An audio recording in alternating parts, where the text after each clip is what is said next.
Hola, hola, buenas noches queridos amigos de este ciclo de podcast titulado The Blender's Room. Esta noche trataremos un nuevo capítulo de múltiples documentos. Esta noche trataremos el expediente Sale. Un sobre marrón, una fecha telegráfica de sello postal fechado 2 de diciembre de 1960. Westminster House 7, Millbank, Londres. No sabemos quién fue el primero en abrir aquel pouch de 2 onzas. Tampoco sabemos cuánto tiempo permaneció sobre el escritorio antes de que alguien decidiera enviarlo a otro laboratorio. Lo que sí sabemos es que aquella mañana comenzó una investigación que, sin que nadie pudiera preverlo, seguiría viva durante casi 2 décadas. El tabaco no era inglés, ni siquiera era un producto de la British American Tobacco. Había sido fabricado por Niemeyer Limited, Holanda, y se comercializaba en Canadá bajo un nombre que empezaba a despertar demasiada curiosidad dentro de la industria tabacalera: Sale. No era la mezcla de tabaco lo que inquietaba, era su aroma. El Scientific Control Department de Millbank redactó una carta dirigida a Liverpool.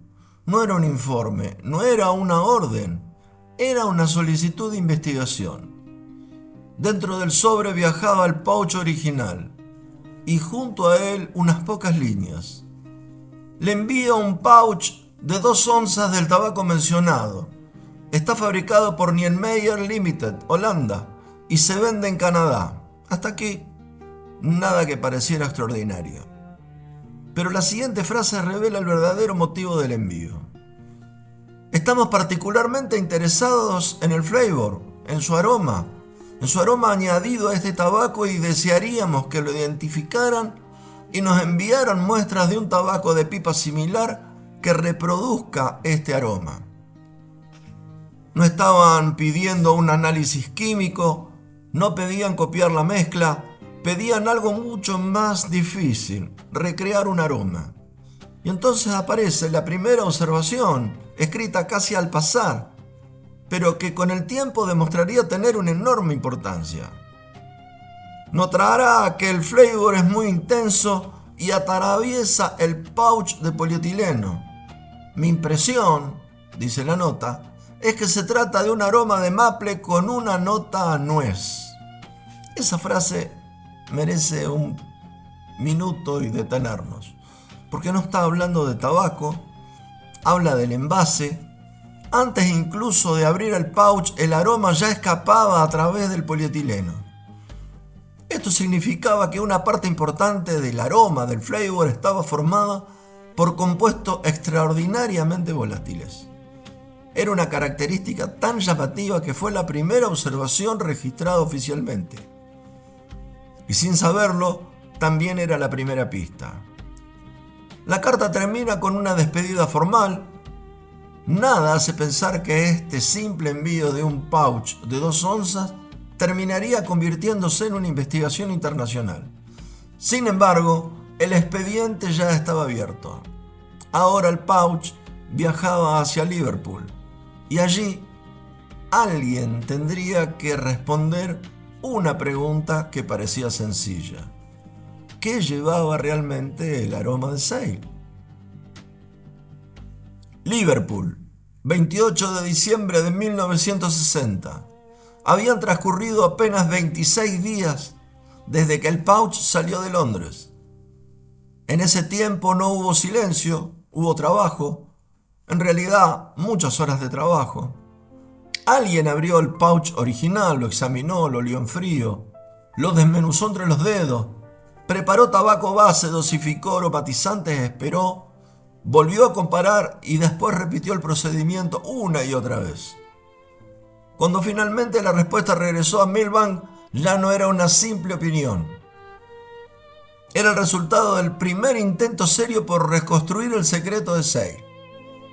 La carta comienza con una frase sencilla: hemos completado nuestro examen del flavor con un aroma presente en la muestra de Sale Pipe Tobacco, fabricado por Niemeyer.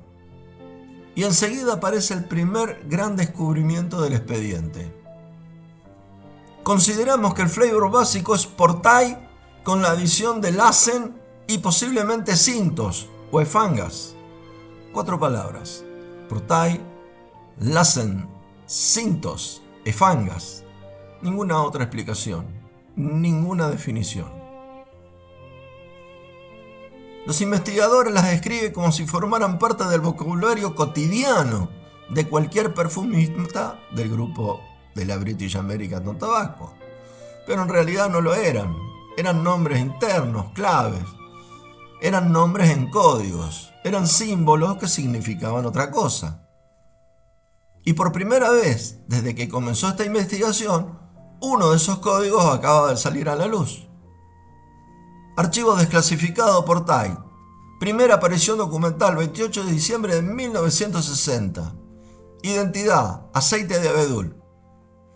Los investigadores de Liverpool estaban convencidos de que era el componente principal del aroma de Sale. El aceite de abedul posee un perfil profundamente amaderado, con notas de alquitrán suave, cuero curtido, humo delicado y madera seca. No aporta dulzor, aporta personalidad. Es un aroma que deja huella incluso en cantidades muy pequeñas. Desde ese momento, Portai dejaba ya de ser un código y pasaba a convertirse en la piedra angular sobre la que Liverpool intentaba reconstruir el aroma de Sale. Pero Portai no estaba solo. A su lado aparecía otro código. Archivo desclasificado. Lassen. Primera aparición documental, 28 de diciembre de 1960. Identidad: vainillina. La vainillina aporta la nota cremosa, cálida y avainillada que envolvía al resto del aroma.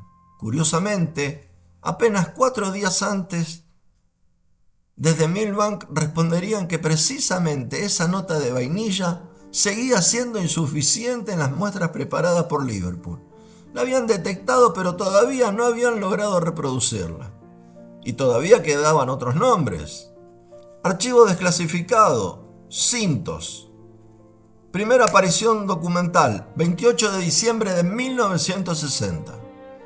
Identidad: cristales sintéticos de cumarina. La cumarina posee un aroma inconfundible que recuerda al heno recién cortado, la vainilla, la almendra dulce y el haba tonka. Liverpool no aseguraba que estuviera presente, escribía una sola palabra: possibly, posiblemente.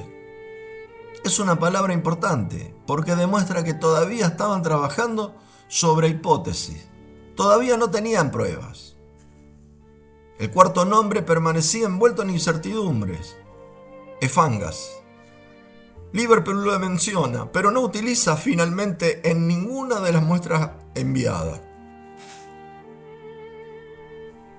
Quizás quedará como una incógnita pendiente del expediente hasta que nuevos documentos permitan identificarlo.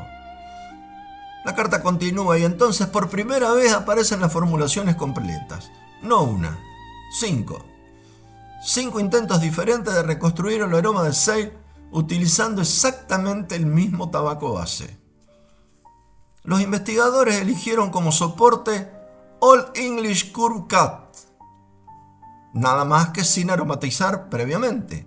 Sobre ese tabaco aplicaron un casing común compuesto por molón y celando, y a partir de allí comenzaron a variar únicamente los componentes aromáticos. Las muestras quedaron registradas con una precisión extraordinaria. La muestra número 2 tenía 1/10 de onza líquida de Portai por cada 100 libras de tabaco y 9 onzas líquidas de Valcar por cada 100 libras de tabaco.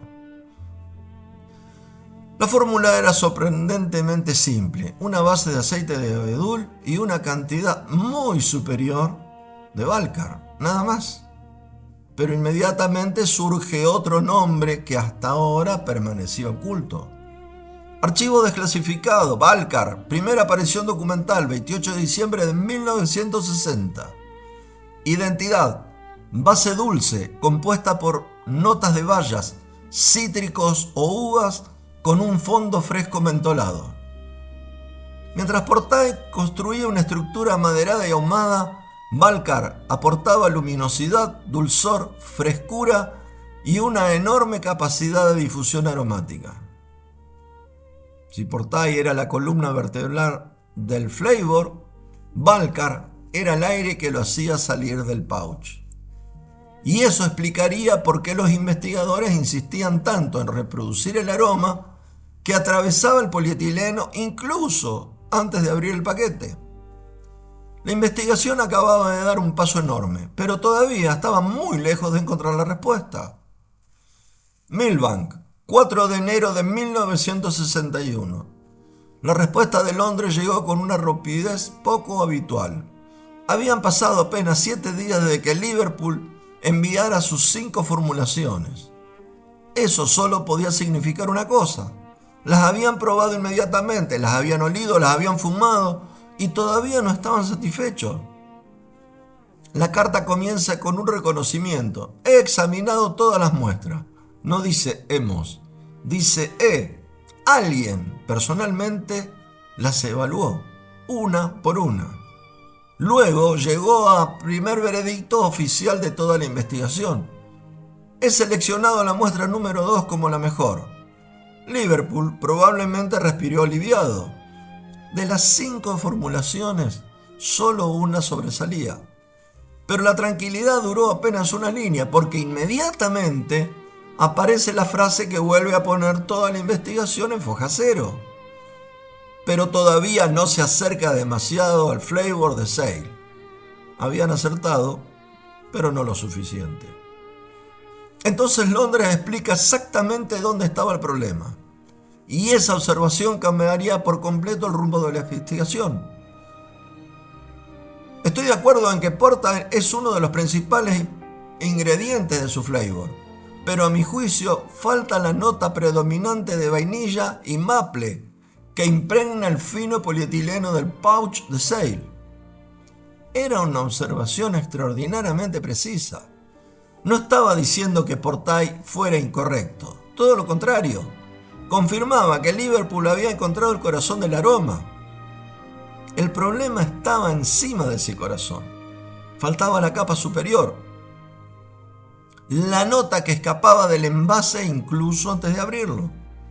Y entonces aparece una reflexión que demuestra cómo, hasta qué punto estaban resonando cada detalle. Esa parte del flavor es extremadamente volátil. Y la pregunta queda sobre la última palabra, volátil. Porque esa palabra tiene un enorme peso técnico. No hablaban solamente de olor, del aroma.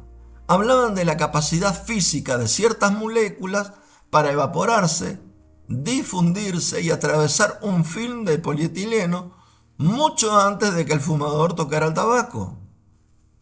Era una característica tan singular que se convirtió en uno de los criterios principales de la comparación.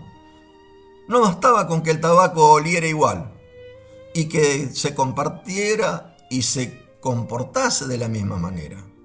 Debía llenar el ambiente aún estando cerrado. Liverpool había reproducido el aroma del tabaco, pero todavía no había reproducido el aroma del paquete. Y esa diferencia para Milbank era inaceptable. La carta termina con una frase que, aunque escrita con cortesía, no deja lugar a dudas de lo que estaban solicitando. Y termina: partiendo de la muestra número 2, les ruego hagan un verdadero esfuerzo por conseguir una aproximación mucho más cercana al tabaco Sale. Un verdadero esfuerzo. La investigación no había terminado, en realidad acababa de comenzar. Archivo desclasificado, Molón. Hasta ahora había pasado prácticamente inadvertido. Liverpool lo menciona únicamente como parte del casing base utilizado para preparar todas las muestras. Ahora sabemos que era realmente Molón, azúcar invertido. no aportaba el aroma principal, su función era otra: aumentar la dulzura natural del tabaco, mejorar la combustión, favorecer la retención de humedad y servir de vehículo para que el resto de los aromatizantes se distribuyan uniformemente sobre la mezcla. Era la base sobre la que se construía todo el aroma. Archivo desclasificado, Celando, también formaba parte del casing. De ese casing común aplicado en todas las muestras. Celando, igual, glicerina. Su misión era mantener la humedad, dar elasticidad al tabaco, suavizar la fumada y retardar el secado. Pero además cumplía otra función menos evidente. Actuaba como fijador de aroma. Ayudaba a retener parte de los compuestos aromáticos dentro del tabaco, mientras permitía que los más volátiles continuaran evaporándose lentamente. Archivo desclasificado, Efangas. Liverpool lo había mencionado como una posibilidad. Ahora podemos identificarlo. Efangas, igual. Haba tonka, Angostura tonkin, molidas. Su importancia resulta evidente. Las habas toncas son unas fuentes naturales más ricas en cumarina.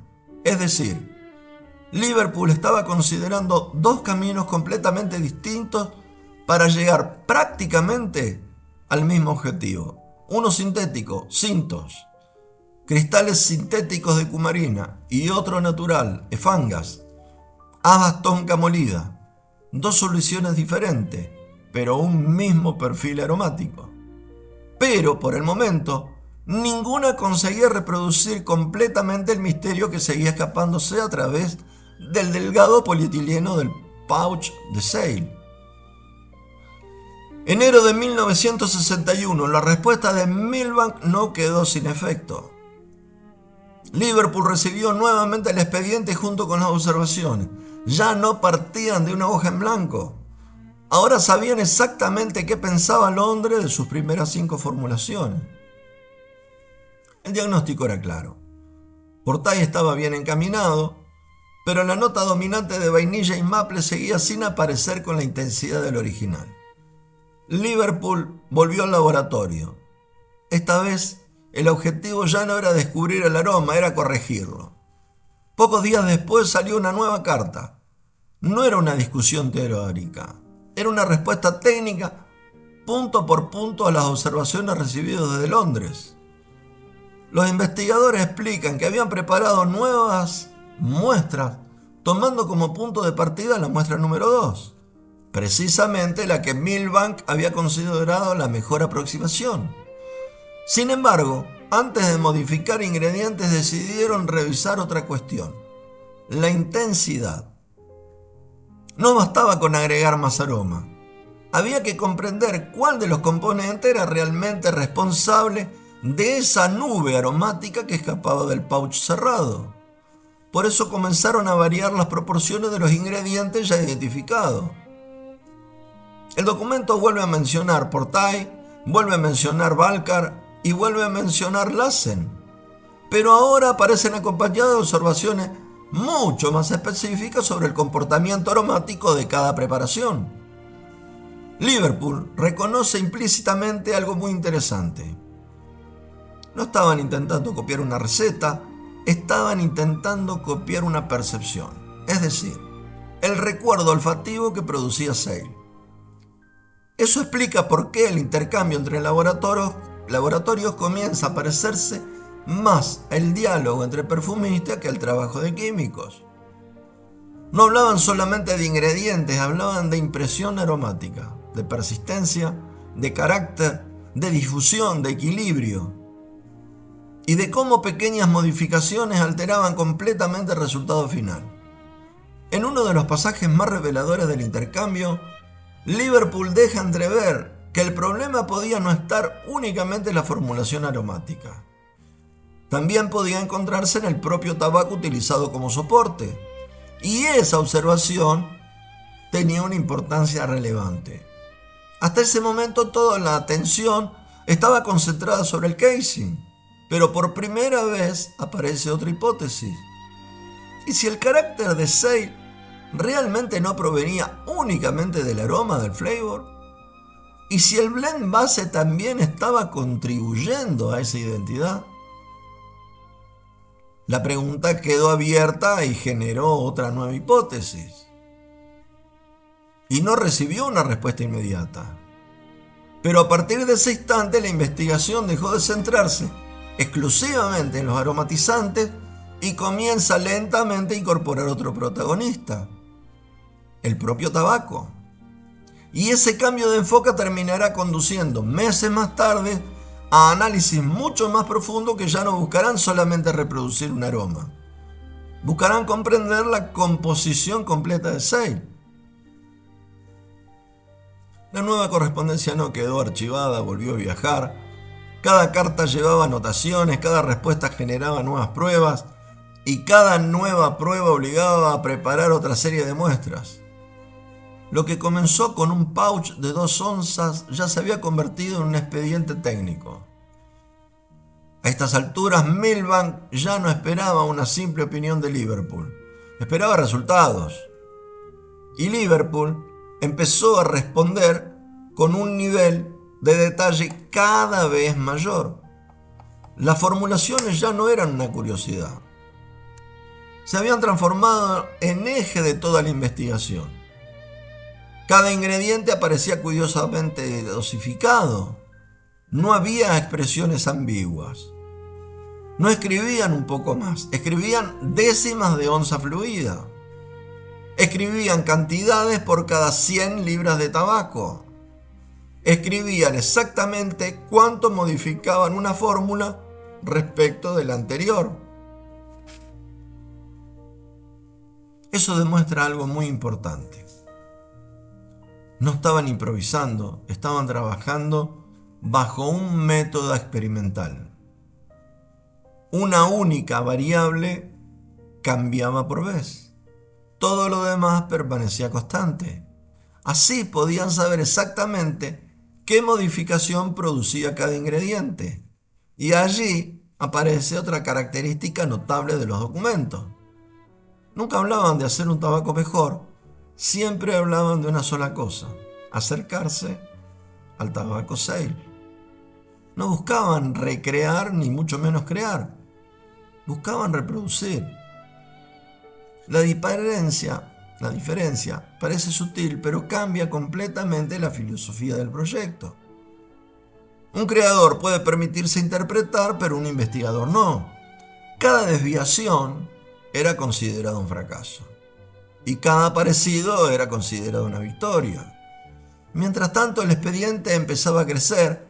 Ya no contenía únicamente cartas, ahora comenzaban a acumularse fojas con formulaciones, observaciones manuscritas, comparaciones entre muestras, resultados de paneles sensoriales y comentarios escritos al margen de distintos investigadores. La investigación comenzaba a adquirir una determinada vida propia, ya no dependía de una sola persona. Cada laboratorio agregaba una pieza distinta a esa rompecabezas. Milbank proponía, Liverpool ensayaba, Milbank evaluaba, Liverpool corregía, y así una y otra vez, pero había un problema. Seguían trabajando prácticamente a ciegas. Todo lo que hacía estaba basado en el olfato de personas, en la experiencia, en la memoria sensorial. Todavía no existía una prueba instrumental que le dijera qué moléculas contenía realmente Sale. Por eso, cada decisión seguía dependiendo del criterio humano. Y el criterio humano, como tal, podía equivocarse. Podían detectar perfectamente la presencia de Portay. Podían reconocer la vainillina, podían sospechar que contuviera cumarina, pero seguían sin poder demostrarlo. Esa limitación iba a cambiar por completo el rumbo del expediente, porque muy pronto la investigación dejaría de depender únicamente de perfumistas y mezcladores.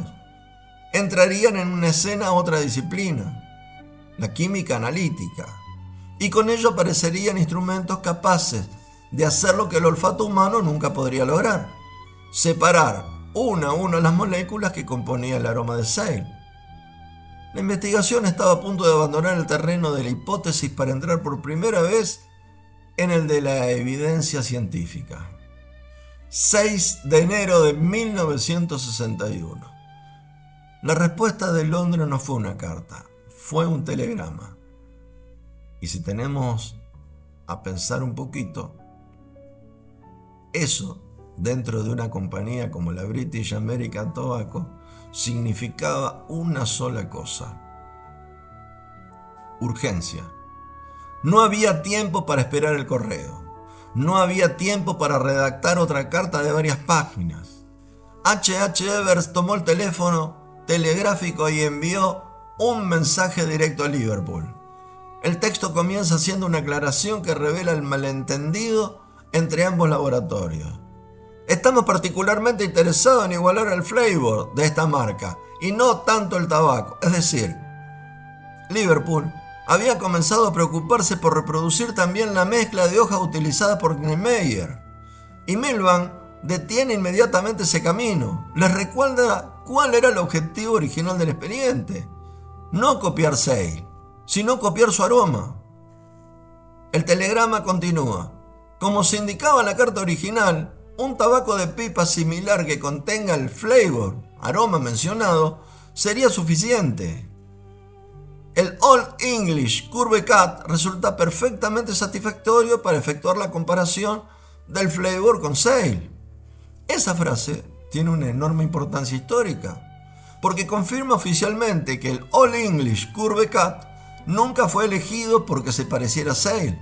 Fue elegido únicamente porque era el soporte disponible para evaluar un aroma.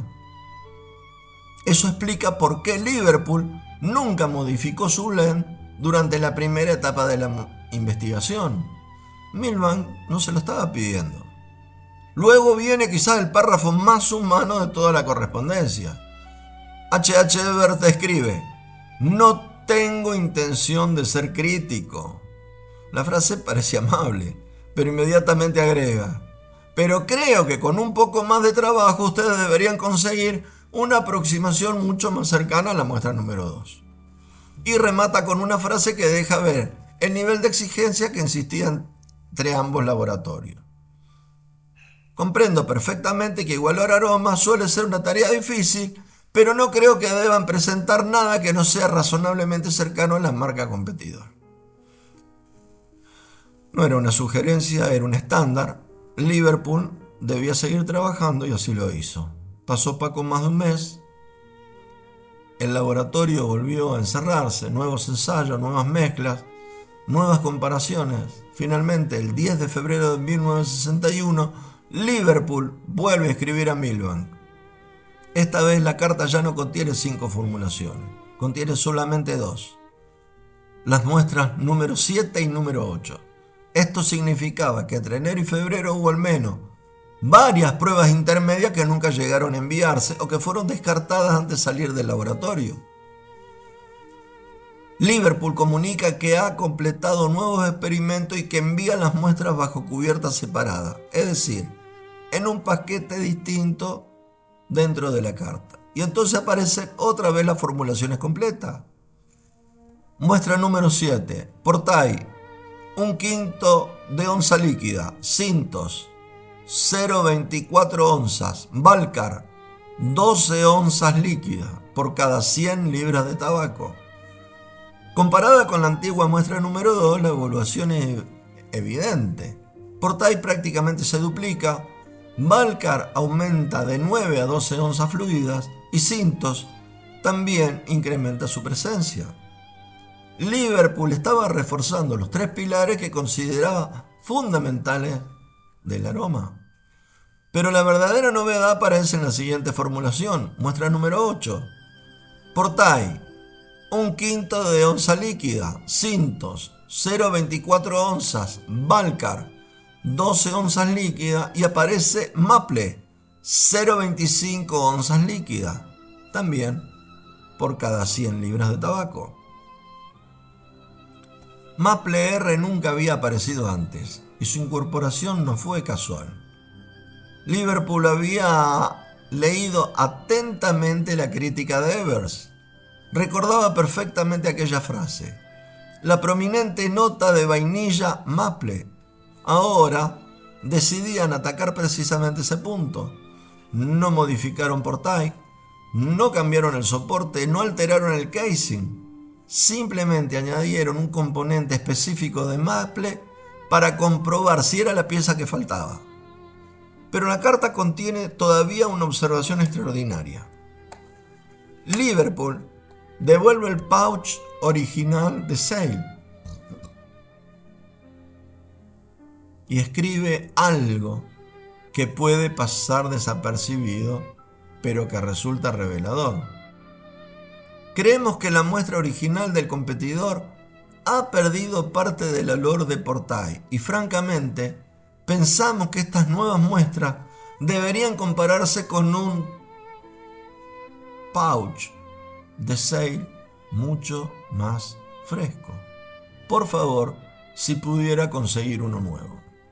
Es la primera vez que los investigadores reconocen un problema metodológico. El patrón de referencia estaba envejeciendo. El pouch que había iniciado toda la investigación ya no olía igual que cuando llegó a Londres 2 meses antes. Las moléculas más volátiles se estaban perdiendo con el tiempo, y si el patrón cambiaba, toda la comparación también cambiaba. Era un detalle aparentemente menor, pero demuestra el rigor con lo que estaban trabajando. No querían comparar contra un recuerdo, querían comparar con un Sale recién comprado, porque entendía que si el estándar envejecía, también podía envejecer la verdad que estaban intentando descubrir. El pedido de Liverpool parecía razonable. Milbank consiguió un nuevo pouch de Sale, la investigación podía continuar con un patrón fresco. Pero mientras tanto ocurría algo interesante. Las cartas comenzaban a cambiar de tono. Al principio todas eran impresiones. Creo, me parece, podría tratarse. Ahora el lenguaje era diferente. Las opiniones empezaban a apoyarse en pruebas repetidas, en comparaciones, en muestras, en evaluaciones cruzadas. El expediente estaba madurando y también lo hacía el método. Ya no bastaba con enviar una muestra y esperar el comentario. Cada nuevo envío implicaba una evaluación sistemática. Cada formulación debía justificar por qué existía. Cada modificación debía tener un motivo. Y eso queda reflejado en el siguiente intercambio documental.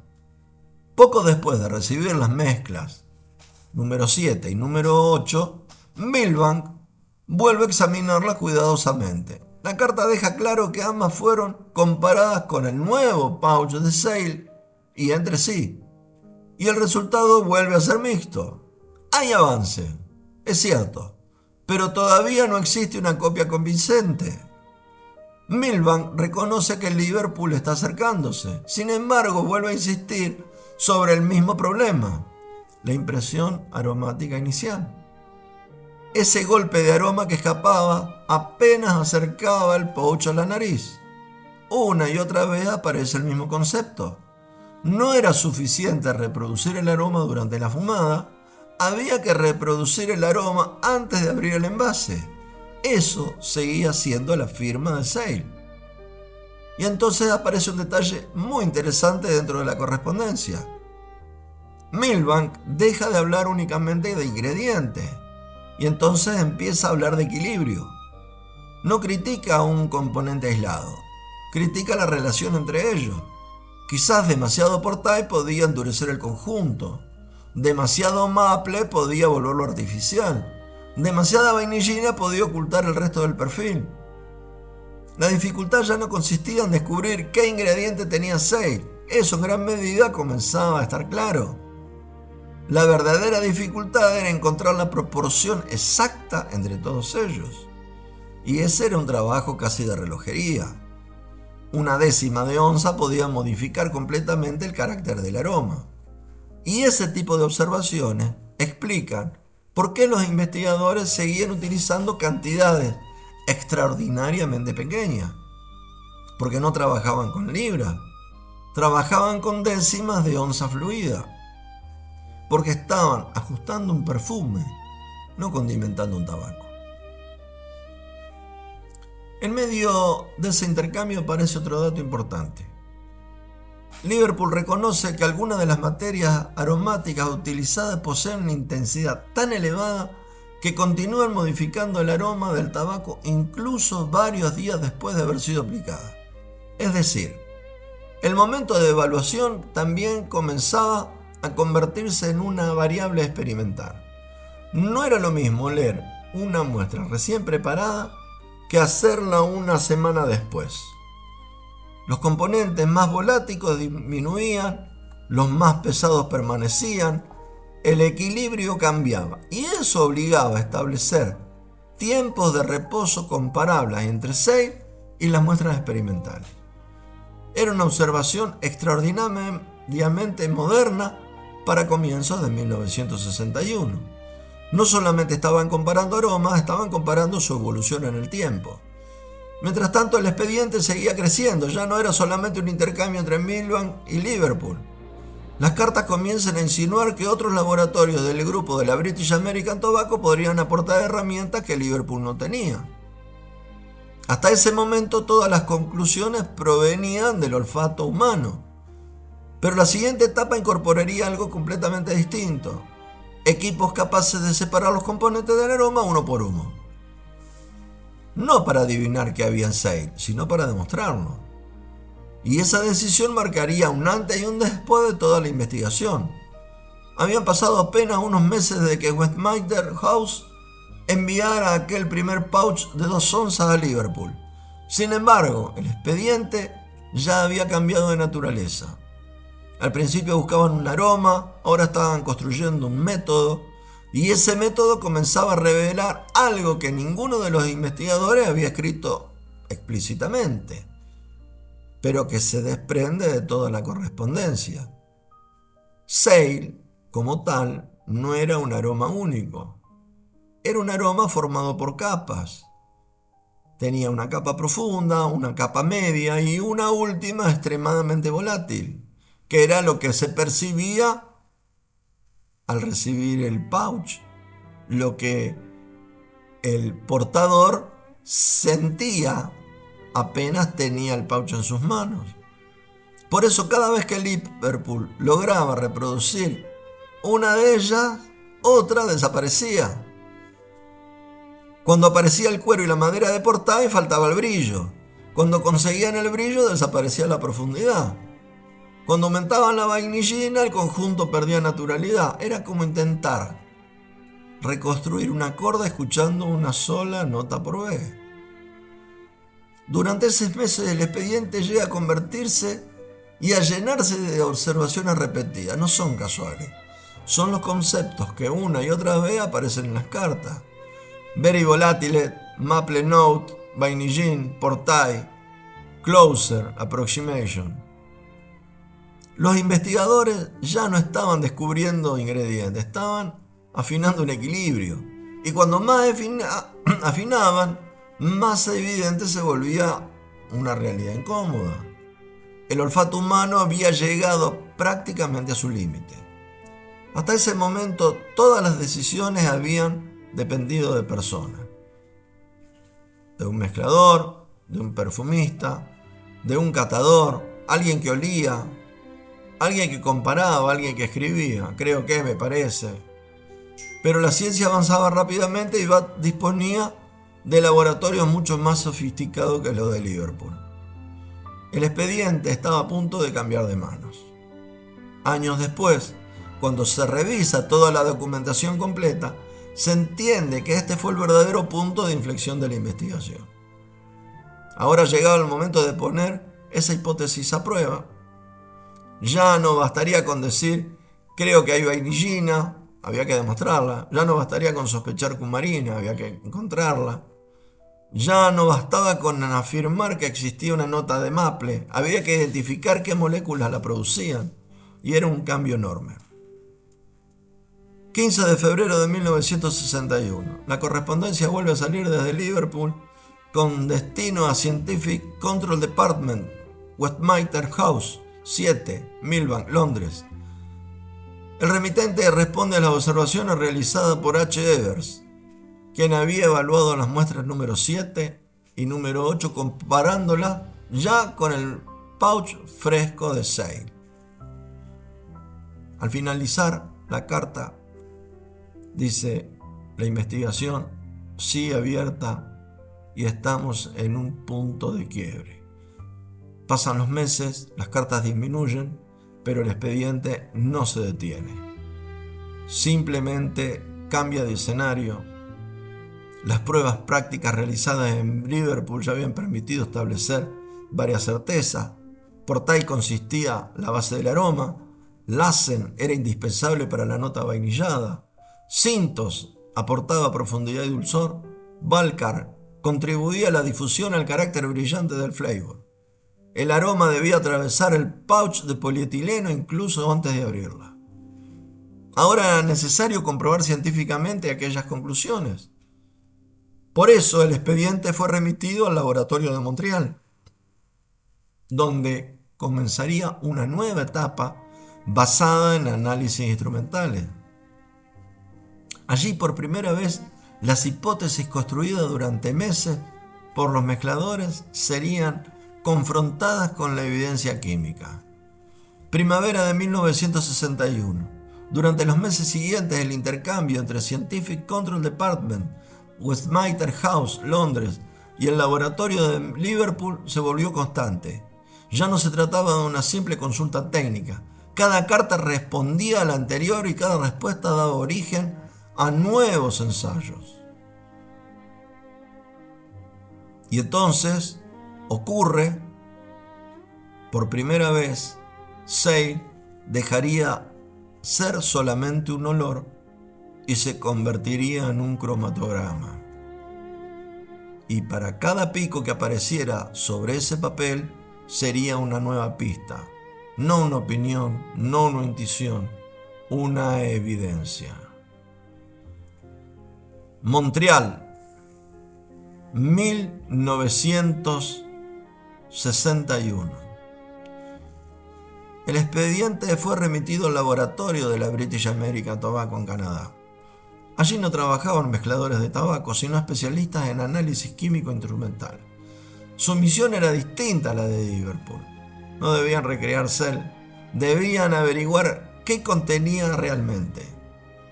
El informe comienza identificando el material recibido y el objetivo del estudio: analizar los componentes aromáticos presentes en el tabaco Sale mediante técnicas cromatográficas y compararlos con patrones conocidos disponibles en el laboratorio. Era la primera vez que el expediente abandonaba el terreno de las impresiones sensoriales para entrar en el de la química analítica. Los analistas extrajeron una fracción aromática del tabaco y comenzaron a separar sus componentes. Cada sustancia aparecía registrada con un pico cromatográfico. Después comenzaba la comparación pico por pico, compuesto por compuesto. Uno de los primeros resultados confirmó algo que el Liverpool había sostenido desde diciembre de 1960. Se detectó vainillina. Entonces la presencia de Lassen, como la llamaban internamente los mezcladores, dejaba de ser una sospecha y pasaba a tener respaldo analítico. Poco después ocurrió lo mismo con la cumarina. Aquello que Liverpool había anotado prudentemente como Possibility Sintos encontraba ahora confirmación mediante el análisis químico. Dos de las principales hipótesis del laboratorio inglés acababan de validarse. Pero el informe iba más allá. Los analistas advirtieron que esos compuestos no explicaban por sí solos el aroma de Sale. Existían otros picos de menor intensidad cuya identificación aún no era concluyente. Algunos coincidían parcialmente con sustancias conocidas y otros requerían de nuevos estudios cromatográficos. Era una solución y una conclusión importante. Significaba que el secreto de Sale no residía en un único ingrediente, residía en una combinación y en un equilibrio entre varios componentes aromáticos. Cuando el informe regresó a Londres, la investigación había dado un salto enorme. Hasta ese momento Liverpool decía: creemos que hay vainillina. Ahora Montreal respondía: sí, la hay. Liverpool decía: probablemente haya cumarina. Montreal contestaba: también la encontramos. Por primera vez las observaciones de las mezclas y las observaciones que habían realizado los mezcladores y las pruebas de laboratorio coincidían. Pero todavía queda una pregunta sin responder. Si ya saben qué moléculas están presentes, ¿por qué seguían sin poder reproducir exactamente el aroma de Sale? 1963, Southampton. Habían transcurrido casi 3 años desde que Westminster House enviara aquel primer pouch de Sale a Liverpool. Durante ese tiempo, el expediente dejó de ser una simple correspondencia entre laboratorios y se convirtió en un proyecto de investigación dentro de la British American Tobacco. Ahora el escenario cambiaba nuevamente. La documentación ya no provenía ni de Liverpool ni de Millbank, procedía del Research Centre de Southampton, donde se celebró una reunión dedicada exclusivamente al estudio del flavor del tabaco Sale y de los métodos para reproducirlo. La diferencia era evidente. Hasta ese momento los documentos hablaban de Sale. Ahora empezaban a hablar del flavor como una ciencia. En Southampton ya no discutían únicamente qué ingredientes tenía un tabaco. Discutían cómo había de estudiarse un aroma. Los investigadores coincidían que ningún método aislado era suficiente, ni el análisis químico, ni el papel de los fumadores, ni el olfato del mezclador. Los tres debían trabajar juntos. Porque el químico podía identificar moléculas, el mezclador podía construir un flavor, pero solamente el fumador podía decir si el resultado recordaba realmente al original. Era una filosofía completamente distinta a los primeros documentos de 1960. Durante una reunión también quedó claro otro aspecto fundamental. Los aromatizantes no debían estudiarse como sustancias individuales, debían estudiarse como sistemas complejos. Los investigadores explicaban que muchas moléculas prácticamente desaparecen cuando se analizan por separado, pero reaparecen cuando interactúan con otras durante la combustión del tabaco. Aquello explicaba por qué Liverpool podía copiar una formulación y, sin embargo, seguir obteniendo un resultado diferente. No bastaba con reproducir la composición, había que reproducir el comportamiento del aroma, fundamentalmente durante la fumada. Mientras Southampton debatía estos conceptos, el expediente de Sale seguía abierto. Las conclusiones obtenidas desde 1960 continuaban siendo válidas. Portai seguía siendo la base aromática, Lasel aportaba la vainillina, Synthos representaba la cumarina, Valcar contribuía a la difusión del aroma. Pero ahora la pregunta era otra.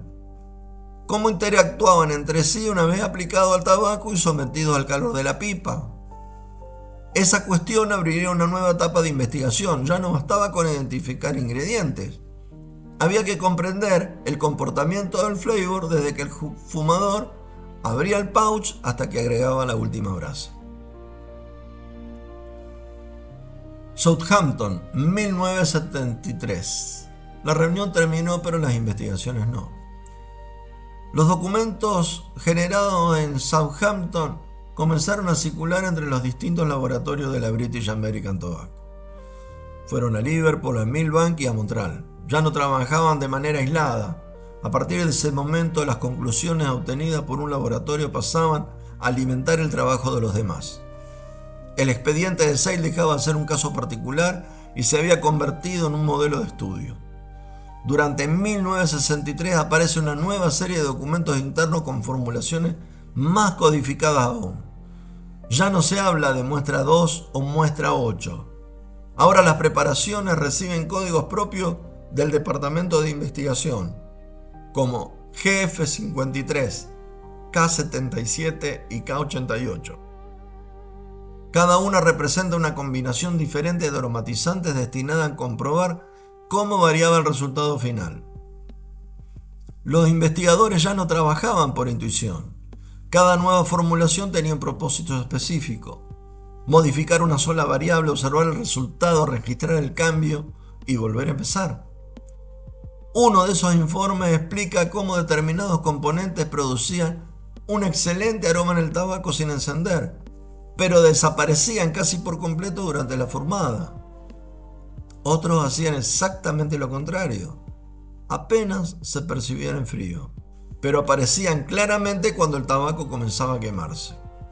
Y esto era una observación fundamental. El aroma de un tabaco no era uno solo, existían al menos 3 momentos distintos. El aroma del pouch cerrado, el aroma del tabaco recién abierto y el aroma del humo durante la fumada. Copiar solamente uno de ellos no bastaba. En otro apartado del mismo informe, los investigadores advierten que ciertos aromatizantes utilizados en dosis muy bajas modificaban completamente la percepción del conjunto. No eran los ingredientes principales, pero actuaban como verdaderos enlaces entre las demás notas aromáticas. Aquello explicaba por qué Liverpool había estado tan cerca del 6 sin llegar nunca a igualarlo. Las grandes componentes ya estaban identificadas. Lo difícil era descubrir esos pequeños detalles que unían todo el perfil aromático. A finales del documento aparece una conclusión que resume 3 años de trabajo. La reproducción de un flavor comercial no podía basarse únicamente en una fórmula escrita. Debía combinar análisis químico, formulaciones experimentales, paneles sensoriales y repetición constante de ensayo. Era exactamente el camino que la British American Tobacco llevaba recorriendo desde diciembre de 1960.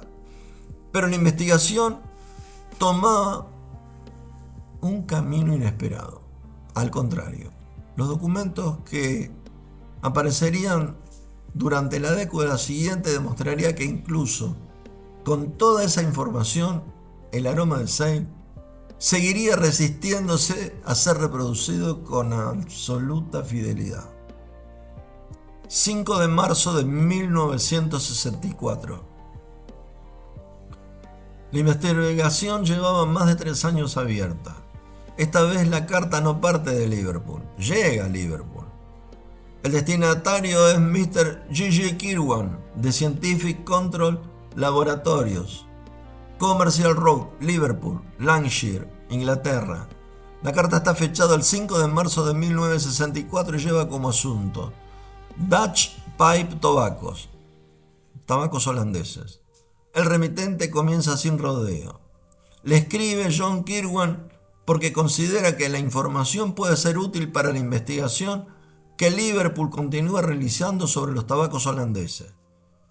La primera noticia es importante. Comunica que han realizado análisis de polioles sobre 3 mezclas comerciales: Seil Aromatic, Ánfora Regular y Clan. El resultado fue prácticamente el mismo en los 3 casos. Los análisis indican que Fabrice está presente en las 3 mezclas y agregan inmediatamente otro dato. No encontraron ningún otro poliol. La carta no termina allí. El remitente aprovecha para formular una pregunta muy concreta a Liverpool. Pregunta si durante el análisis recibido y realizado sobre el Clan, ellos también buscaron Fabrice. Es decir, no están afirmando que Liverpool lo haya encontrado. Están intentando comparar resultados entre laboratorios. Luego, la carta vuelve al tema que ocupa el expediente desde 1960, los flavors de Seil y de Ánfora. El remitente escribe que le complace saber que Liverpool ha confirmado los elevados niveles de cintos encontrados en ambos tabacos. Esa frase demuestra que 3 años después del comienzo de la investigación, cintos seguía apareciendo como uno de los componentes más importantes del aroma. Pero inmediatamente plantea otra pregunta. Quería saber si Liverpool ha conseguido identificar otros constituyentes aromáticos además de cintos, o si por el contrario, sus intentos por reproducir los aromas de Seil y Ánfora se han basado únicamente en pruebas de ensayo y error. La pregunta como tal es muy reveladora. Significa que el remitente desconoce hasta dónde ha llegado realmente Liverpool y desea saber si ya existe una identificación positiva de otros documentos aromáticos. La carta continúa describiendo el trabajo que ha realizado en su propio laboratorio. explica que están ensayando diferentes materiales de Casey para estudiar cómo influyen sobre las calidades de fumada del tabaco. Al mismo tiempo, están intentando mejorar la forma física de su tabaco holandés. Aclaran incluso a qué se refieren. Quieren mejorar el tacto, el feel, el dressing y la presentación física del producto. Después realizan un pedido muy concreto. Si Liverpool dispone de una nueva información sobre posible aromatizante, le agradecerían que compartieran para poder ensayarla junto con los nuevos materiales del Casey que están evaluando. A continuación, hacen una aclaración importante. Dicen expresamente que ellos no están realizando trabajos analíticos ni intentando reproducir los flavors. Han decidido dejar esa parte de la investigación en manos de Liverpool.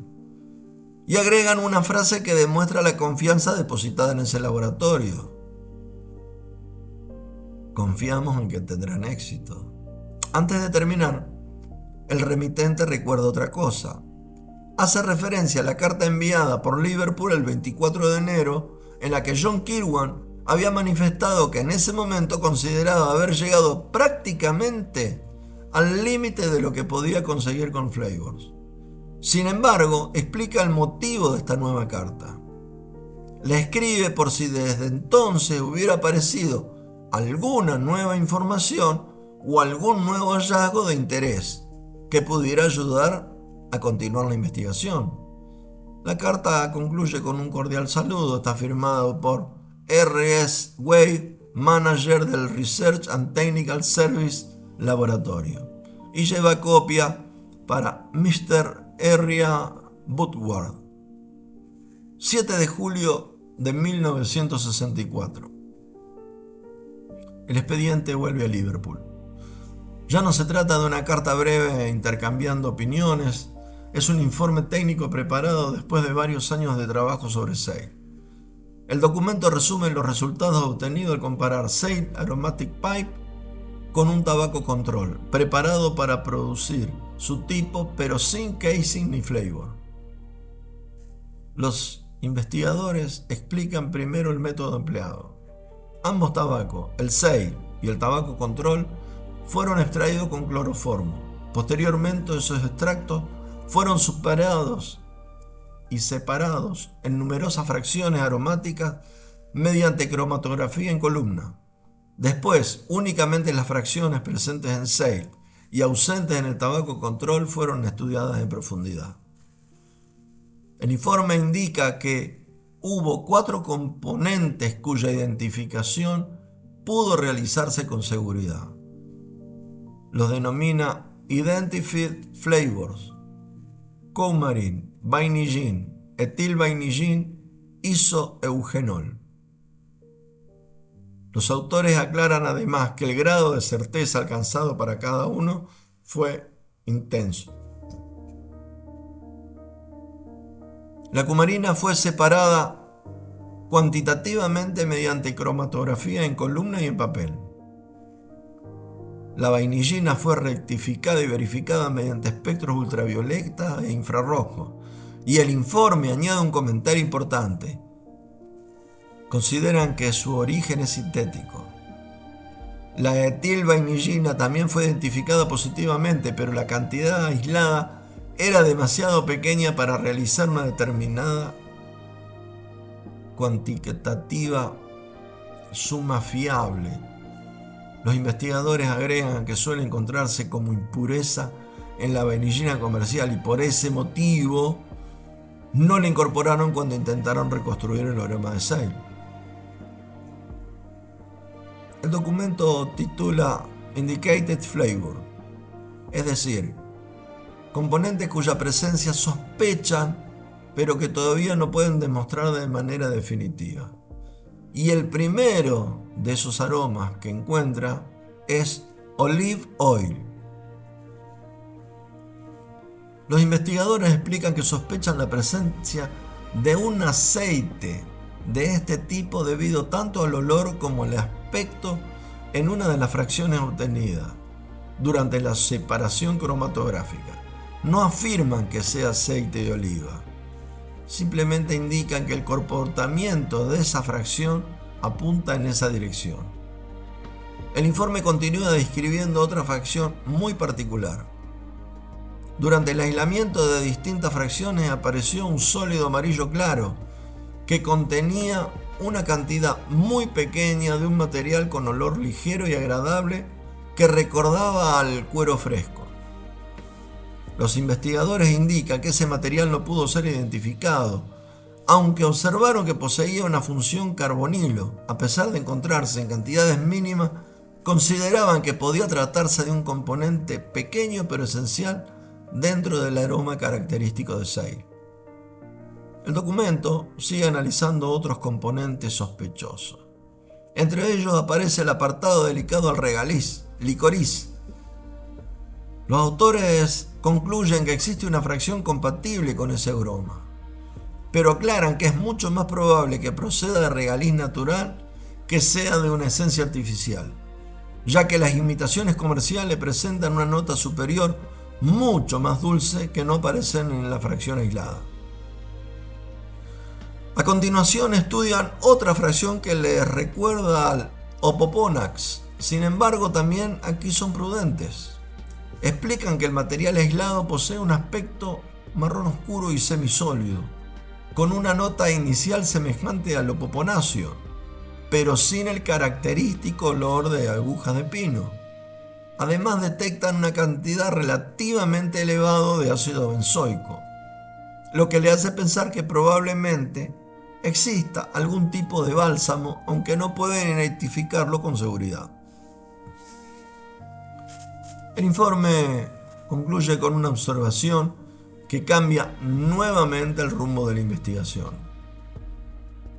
La cromatografía indica la presencia de tabaco dark fire o ácido piroleñoso. Tras nuevas fracciones, los investigadores consideran que la evidencia apunta más al tabaco dark fire que al ácido piroleñoso.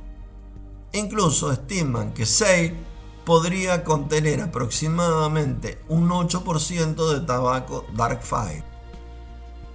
Y la última conclusión quizás sea la más importante de todo el documento. Los investigadores observaron que varias fracciones de Seil contenían material vegetal verde que no aparecía en el tabaco control. Después de los estudios cualitativos realizados, escriben que están firmemente convencidos de que Seil contiene una cantidad importante de hoja inmadura o un tipo de hoja diferente del tabaco Virginia canadiense habitual. Por eso terminan reconociendo una posibilidad que hasta entonces no habían podido considerar plenamente.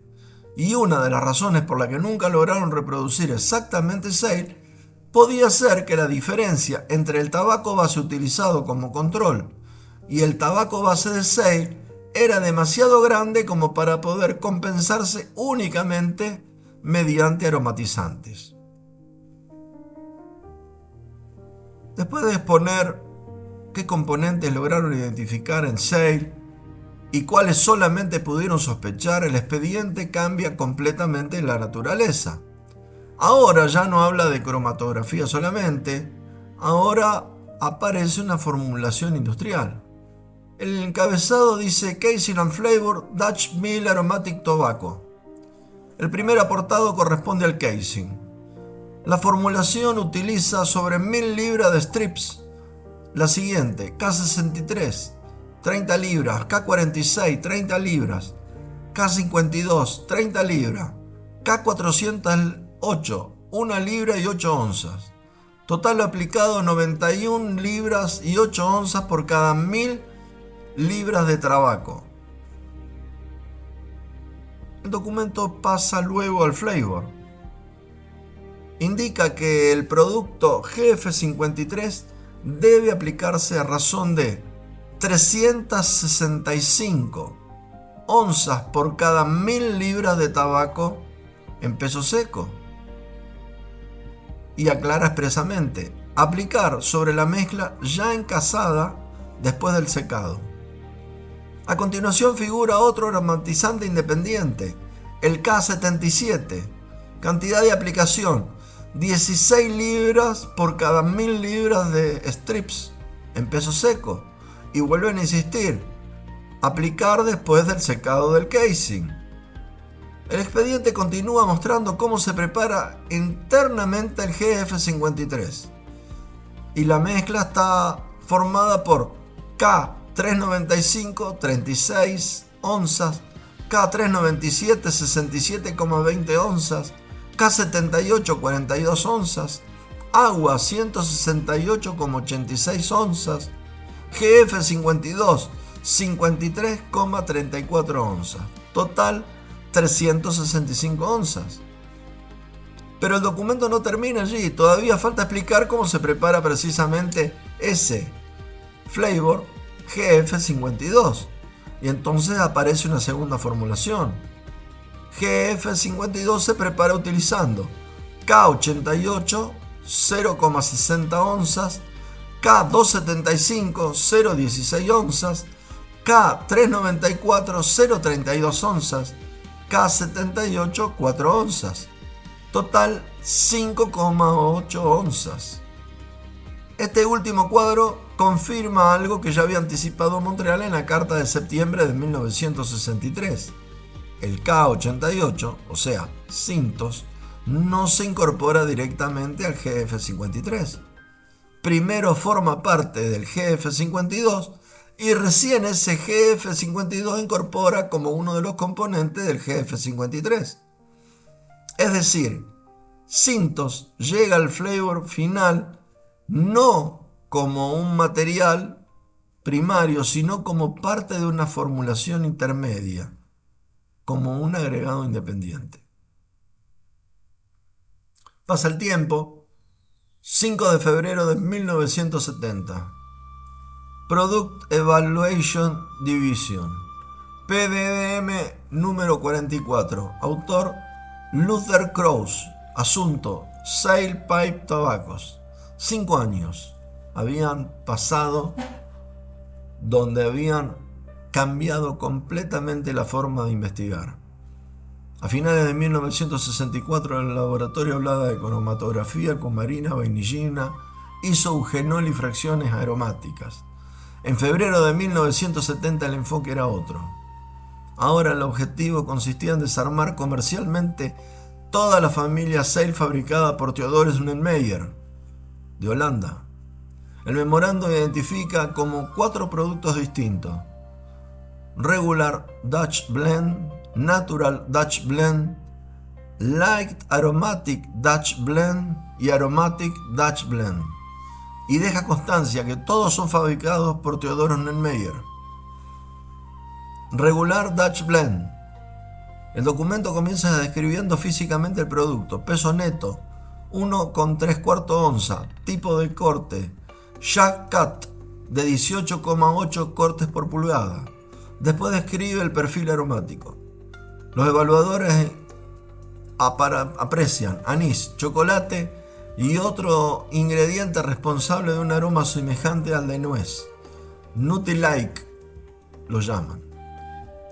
Inmediatamente aparece el análisis de la marca y que tenía esa mezcla específicamente como blend de tabacos. Barley regular 15%, Flue-Cured 61%, Cigar Barley 18%, Turkish 6%, G6, Tobacco Barley con cuerpo semipesado de hojas medianas, G7, Tabaco Barley de cuerpo semipesado y curado al aire caliente. Luego pasan al Natural Dutch Blend. El segundo producto posee un peso ligeramente diferente. El producto indica 1/9 libras, equivalente a prácticamente 1,78 onzas. El corte también cambia. Ahora presenta 15,5 cortes por pulgada. Los analistas escriben algo interesante. Aclaran que los aromatizantes utilizados son muy similares a los del regular Dutch Blend, pero creen que existe una diferencia principal. Según ellos, esa diferencia la produce la incorporación de la taquia.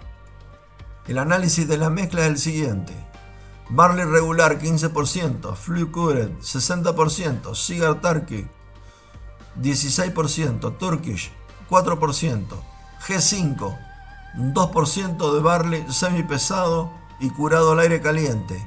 Latakia, 3%. Light Aromatic Dutch Blend. El tercer producto vuelve al envase de 1 3/4 onza. El corte cambia nuevamente. Ahora es un White Cigarette Cut con 17,8 cortes por pulgada. Respecto del aroma, el documento identifica una presencia evidente de vainillina, junto con otro ingrediente que produce un aroma de empaque semejante a nuez. La composición de la mezcla en este caso es distinta. Barley regular, 0%. Flue Cured, 54%. Turkish, 15%. Cigar Blend, 6%. G5, 3%. Latakia, 2%. Y lo llamativo, tabaco oscuro Virginia fermentado con características de Flue Cured, 20%. Aromatic Dutch Blend, el último, el cuarto producto, también pesa 1 3/4 onza. El corte vuelve a cambiar, 18,7 cortes por pulgada. Los evaluadores consisten en que el perfil aromático también cambia nuevamente.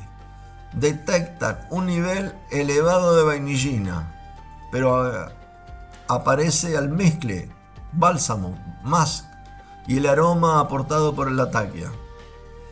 El análisis de la mezcla es barley regular, 0%, Flue Cured, 69%, Cigar Barley, 15%, Turkish, 11%, G5, 3%, Latakia, 2%.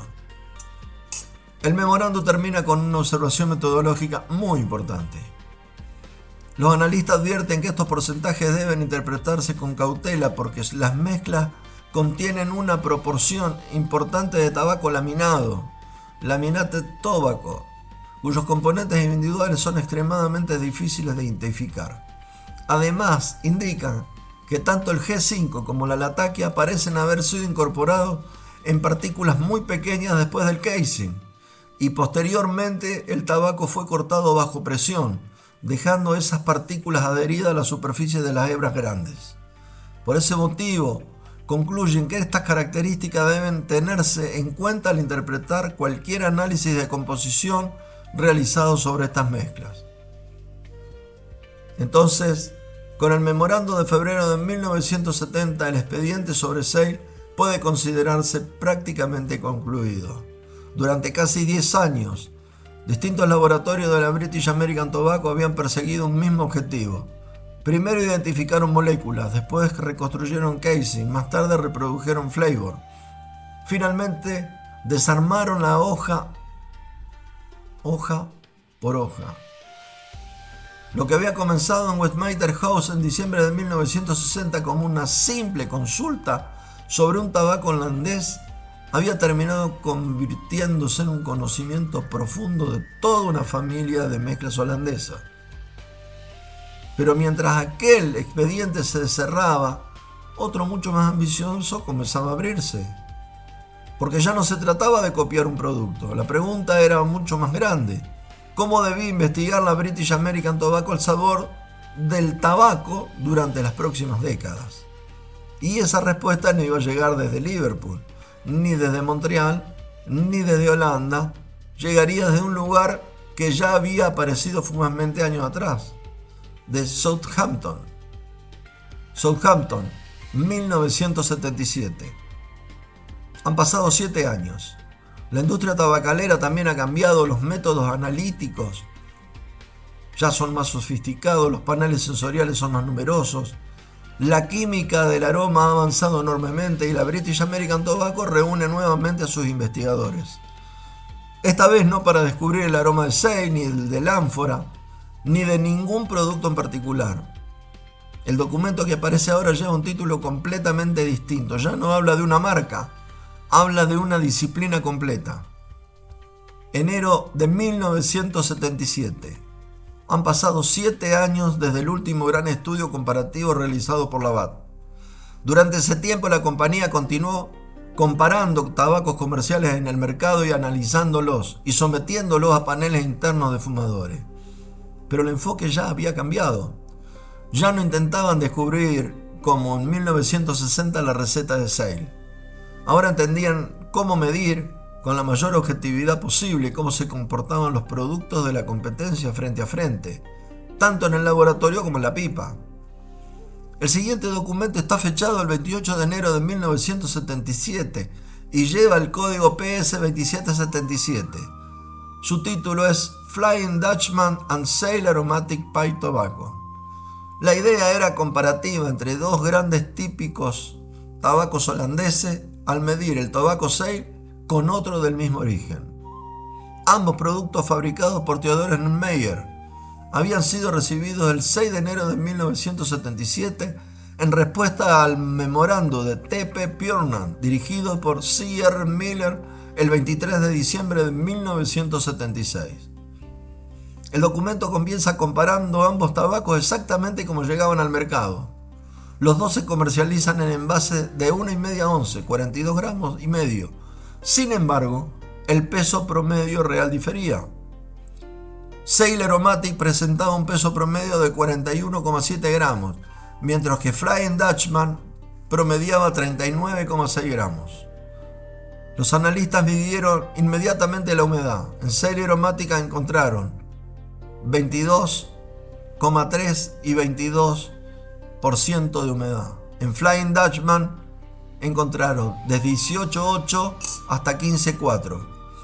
La diferencia llamó la atención del laboratorio. Mientras Sale prácticamente mantenía su humedad durante la distribución, Flying Dutchman perdía más de 3 puntos porcentuales antes de llegar al consumidor. El informe continuó con el análisis físico del corte.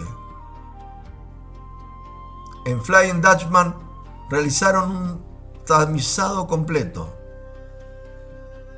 Las hebras retenidas sobre un tamiz de 2 milímetros representaban 83,9%, sobre 1 milímetro 13%, sobre medio milímetro 2,3%, y solamente el 0,8% atravesaba el tamiz de medio milímetro. Después aparecen los componentes modificados de la mezcla. Los investigadores observaron presencia de Roland Steams únicamente en Sale Aromatic, Sale Aromatic en el 2% y en Flying Dutchman ninguno. El análisis químico muestra diferentes igualmente interesantes, sobre todo con el contenido de amoníaco, porque el contenido del amoníaco resulta idéntico en las dos mezclas. Sale Aromatic 0,36% y el Flying Dutchman 0,34%. La nicotina, en cambio, favorece claramente a Sale. Sale Aromatic tenía un 1,48% y Flying Dutchman 1,14%. Los azúcares reductores expresados como dextrosa también muestran diferencia. La base inicial en Sale daba 6,4% y en Flying Dutchman 11,5%. Y la base artificial alterada daba en Sale 8,3% y en Flying Dutchman 12,6%. En cuanto al estudio de las cenizas, en Sale Aromatic daba 15,29 y en Flying Dutchman 17,20. El pH resultaba idéntico en ambos casos, 5,60, y el pH de una calidad suavemente ácido da una tendencia de un humo menos áspero para la garganta y las vías respiratorias que un tabaco alcalino. A nivel de esta acidez, la mayor parte de la nicotina se encontraba en forma ionizada y esto significaba que se volatilizaba mucho más lenta. Las bases alterada y la base inicial demostraban una alta estabilidad química en ambas mezclas. Por eso, el proceso de envejecimiento nunca alteró el equilibrio de la acidez en las marcas. Pero una cifra vuelve a aparecer como si el laboratorio jamás hubiera dejado de vigilarla desde los primeros documentos de Liverpool, que era la cumarina. Y los resultados son contundentes. En Sail Aromatic aparecen 752 partes por millón de una concentración extremadamente baja en una mezcla. Y en Flying Dutchman aparecen 1216 partes por millón. Casi doblaba la concentración entre uno y otro. 17 años después de iniciarse la investigación sobre Sail, la cumarina sigue siendo uno de los indicadores químicos más importantes para caracterizar este tipo de mezclas aromáticas. También cuantificaron el principal humectante, dietilenglicol, en Sail aromático 15,9 y en Flying Dutchman 4,2. Convengamos que el dietilenglicol es un compuesto químico complejo. Es líquido, incoloro, inodoro y de sabor dulce, pero es altamente tóxico para los humanos y los animales. Entonces, fue por eso que después fue reemplazado por la glicerina, por tener una similitud física. Pero el documento reserva su parte más interesante para el final, porque los números desaparecen y comienzan a hablar el panel de fumadores. Y sobre Sail Aromatic, los evaluadores escriban aroma del pouch, bajo, sutil y agradable, con notas dulces de confitería y fruta seca. El corte triturado plug, podríamos decir una especie de broken flake. Combustión excelente con un marcado mouth blossing effect, efecto de apertura en la boca. Fumada, humo suave, ligeramente especiado, con transferencia continua del sabor durante toda la fumada. La conclusión es sencilla: una fumada placentera. En Flying Dutchman, en cambio, describen aroma del pouch, bajo, dulce, especiado, con presencia de la taquia, aunque de impacto solamente medio. El tipo de corte roto, triturado, muy difícil de cargar en la pipa considerando un aspecto negativo.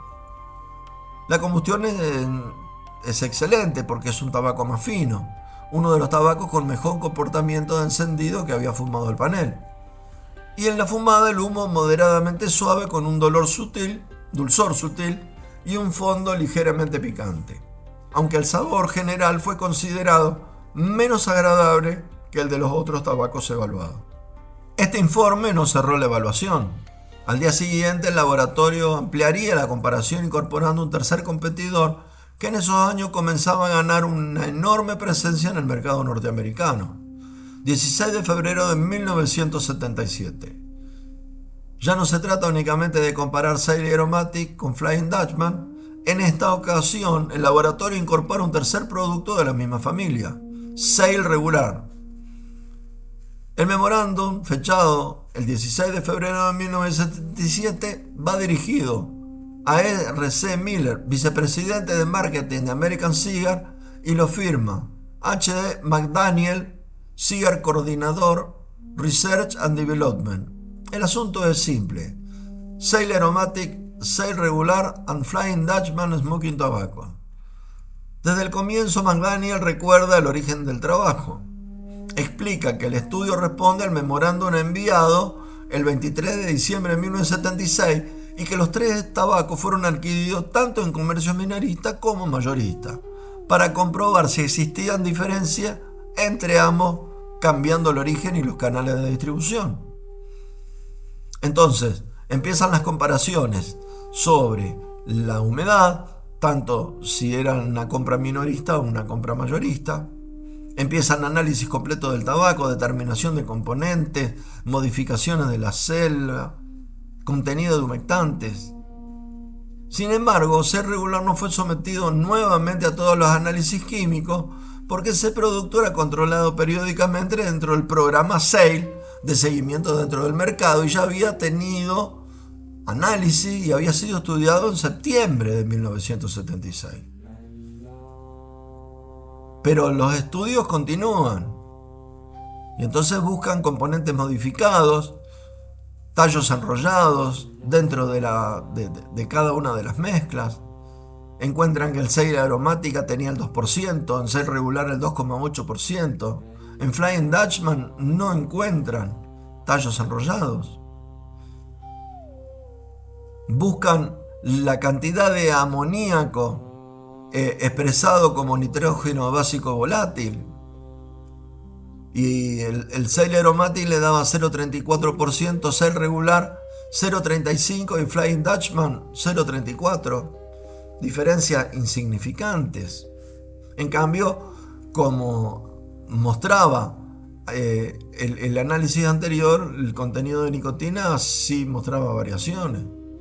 Porque el Aromatic de Sail mostraba 1,48 y el regular mostraba 1,54, mientras Flying Dutchman se mantenía en 1,14.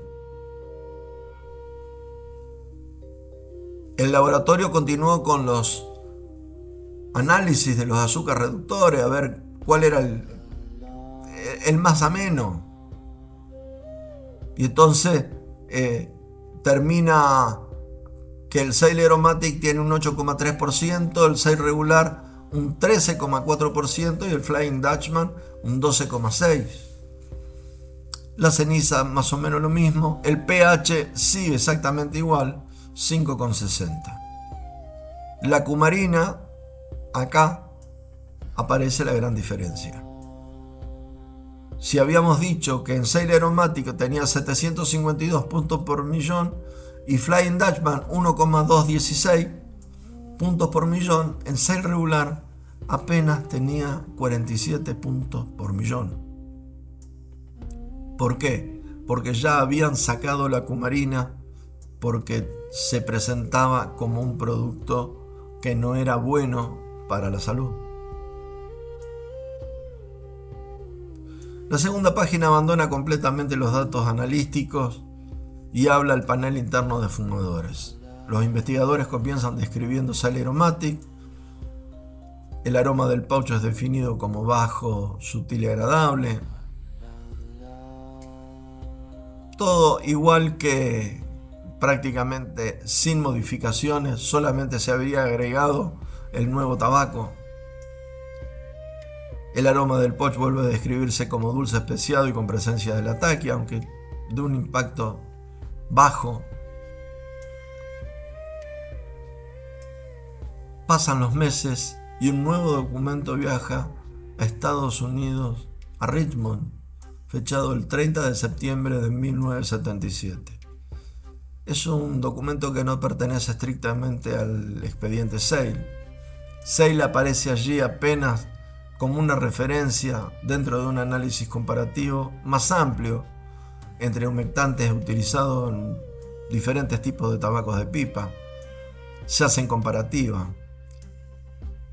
Por lo tanto, la historia de Sail debemos cerrarla.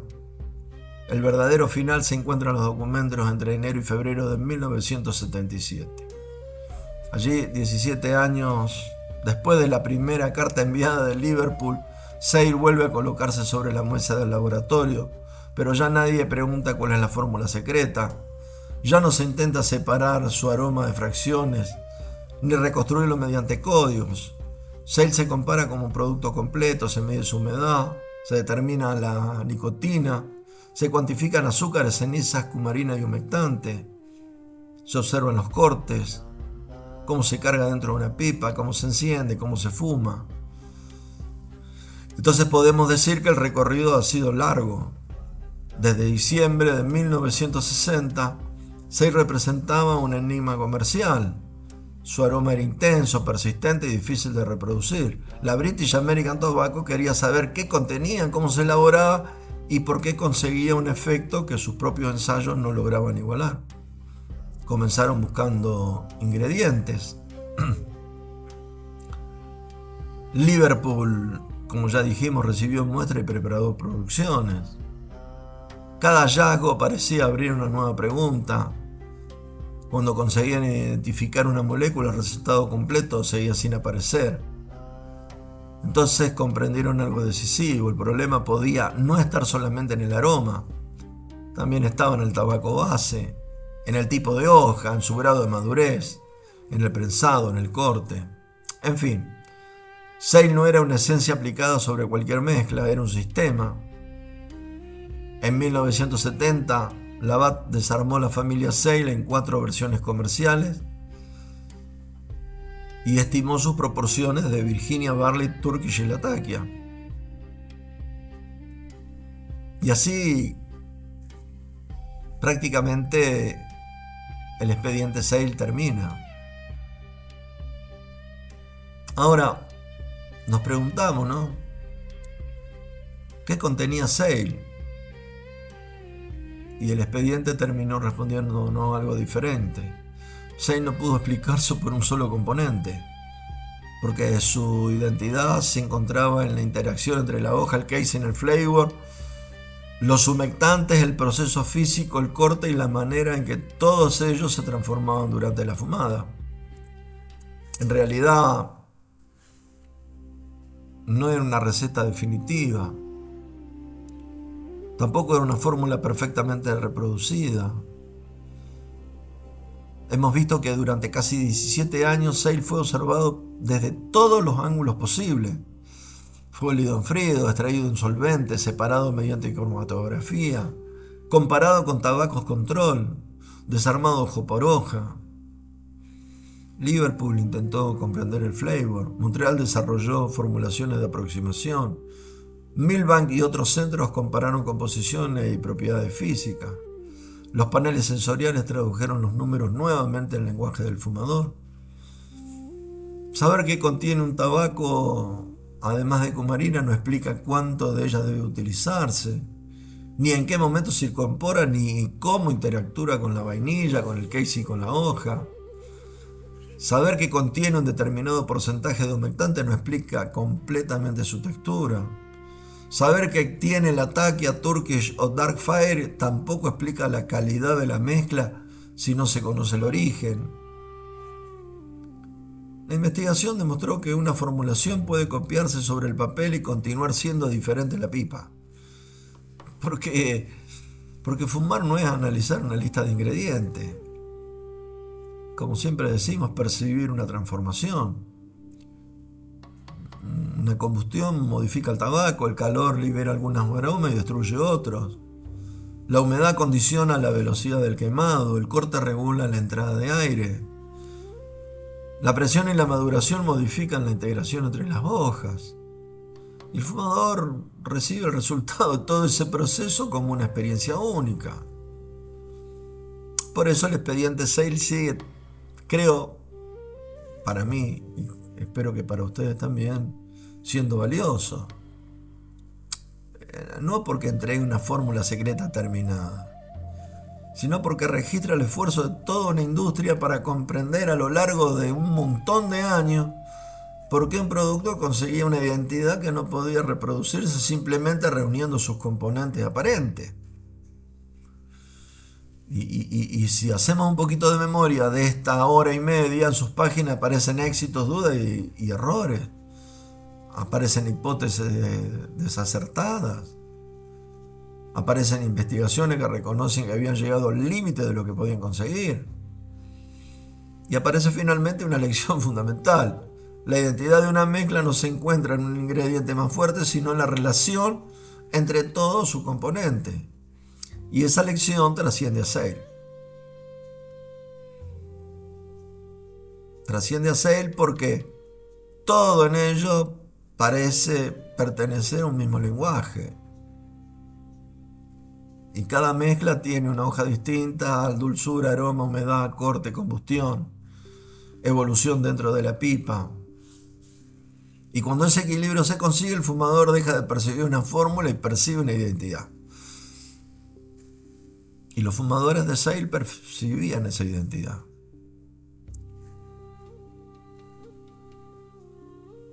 Pero no se puede reemplazar la experiencia.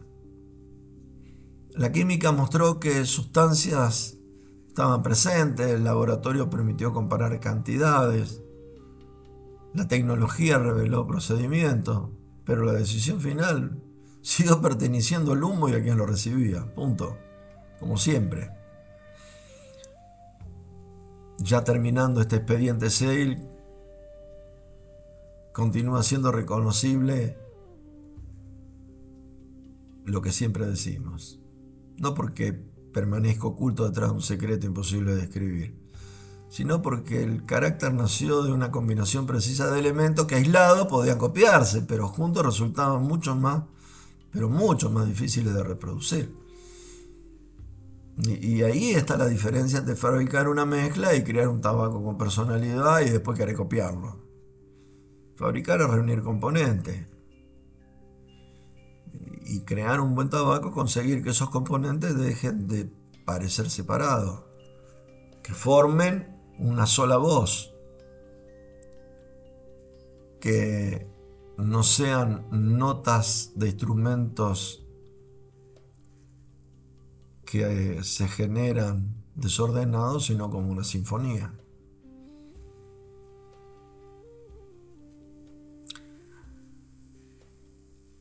Los memorandos terminan, las cifras quedan archivadas, las muestras desaparecen, los hombres que escribieron aquellas cartas ya no están más. Tampoco están los escritorios ni dentro de aquellos laboratorios.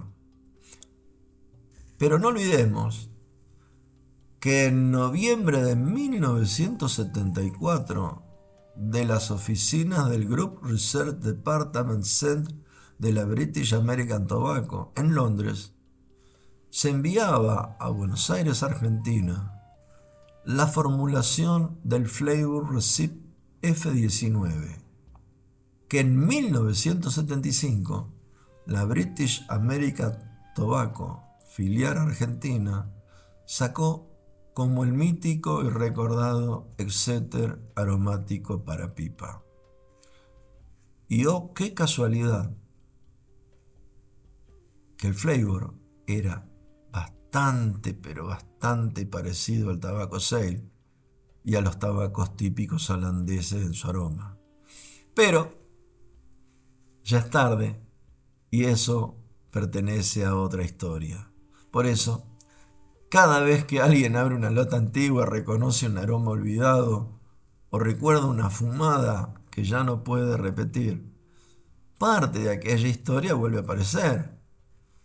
Porque después del análisis queda el tabaco, después del tabaco queda el humo, y después del humo solo queda la memoria. Soy Jano Barbone, náufrago del tiempo, y este fue otro capítulo más para The Blender's Room. Buenas noches, que descansen y hasta el próximo capítulo.